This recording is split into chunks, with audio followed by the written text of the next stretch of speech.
Hi, today we'll learn all about UVs in the 3D artworld. What is it and what it's used for? UVs are a way to represent a 3D model in 2 dimensions. Images only have 2 axes, the Y and the X. In 3D, we also have the Z axis. Without getting too technical, it's impossible for now with our technology to have a 3D image, so we need to map a 3D object into a 2D image. And we do that with a process called UV unwrap. In that process, we tell the software where to cut the model in order to open it up just like an inverse origami, and define its size and placement on the texture space. Texture space being just another name for UV editor or UV canvas. I'll demonstrate how this works with a real object and then we'll move on to 3D. Say you have this monster can right here, and it doesn't have a texture for the label. In order to add a label, we need to unwrap it. I'll do that by cutting the top and bottom of the can and along this seam. The logic here is to find places where we can make seams so they are either invisible or that make sense. In the case of a can, we cut it where the label meets the metal parts and where the real label was wrapped around, a place with no text or texture. If I now flatten this out on the table, we essentially just made the UV of this delicious monster can. I got a 3D object and cut it along its seams. That's exactly how we go about doing this in 3D. We just don't need to actually cut the mesh, we just tell the software where the seam is, but the mesh is still intact. You can have overlapping UVs, but there are some caveats. First, if you plan on baking something like ambient occlusion on this mesh, forget it. Overlap will break the bake unless you make a new UV just for that. You can only have overlapping UVs if they're going to share the exact same material, just like in my Texture Atlas video, and with no baking. If you're unsure or don't even know what baking is, just avoid overlapping faces and you'll be fine. In the practical part, I'll show you a distorted UV too, and how you can check distortions by using a UV grid, which are these psychedelic looking images. These images are made for us to check texture density and distortions. The density being how much space each piece or island is taking on the canvas, and distortion is pretty much self-explanatory. Let's go to Blender. I'll show you the same process on this can. Select an edge loop on the top and one on the bottom,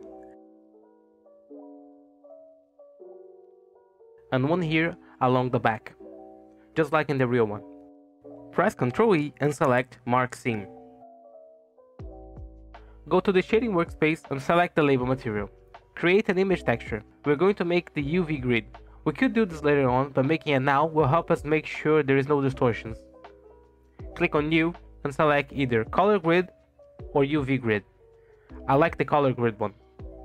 Press Ctrl Shift and click on the image to visualize it. You need to be Material Preview for this to work. Press Z and select Material Preview. It's a single color now because the object doesn't have UVs yet, so all the UVs are in a single point on the corner of the canvas. Now go to the UV Editing workspace. I'll change the face select and press L to select this whole section. Press U and hit Unwrap. It's a bit crooked, so if this section is still here, make sure this little box is off, otherwise the next step will not work. Quick note here, that box allows you to see all the model's UVs at once. You want that on for most of the time, but to make this UV straight, we need it off. Now press Alt E to make it straight. The same shortcuts used on the 3D view works here too. So, G to grab, R to rotate, and S to scale. I'm going to move this somewhere it makes it easier for us to texture later on by rotating it -19 degrees so it's right side up, and click on UV, Pack UVs, and disable the rotate. Now it's perfectly in place. This is much easier than trying to put it in place without clipping. Now we can turn this box back on. Deselect all by pressing Alt A, select only the top part, press U, and hit Unwrap. We now have overlapping UVs. I still have plenty of space here, so I'll just move it to a corner. In this specific case, the metal part is a different material. I'm not baking it, so it doesn't matter if they overlap or not. I'm just doing this so it's easier for you to see what I'm doing. Repeat the process for the bottom part. All that's left now is the tab. This mesh is not closed at the bottom, so these edges here are already seams. We don't need to add them, just unwrap it. I'll make sure all the UVs are nicely placed in here. You can probably see these UVs a bit stretched.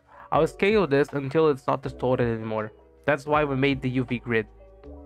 Let's export the UV layout. Click on UV and export UV layout. Here in Blender, we can export in any size we want. I'll do 1080p. Choose the right size here. You can check all UVs in case you have any hidden ones. I'm not sure what this modified box does, and I never had to use it. Fill opacity is how thick the lines will be. This will make more sense when we move over to GIMP. For now, just leave it at the default value. Drag and drop the UV to any image editing suite. For me, it's GIMP. The size of these lines are the fill opacity I talked about. I spent way too much time on this little design here, but I think it was worth it. Notice how I made the design on top of the UV we exported. That's about it. UVs are a necessary evil. Some people like it, and some people absolutely despise it. It's not a creative process, it's purely technical, but it is very much needed. If you like the can texture, you can download it along with the model on my Gumroad. The link is in the description.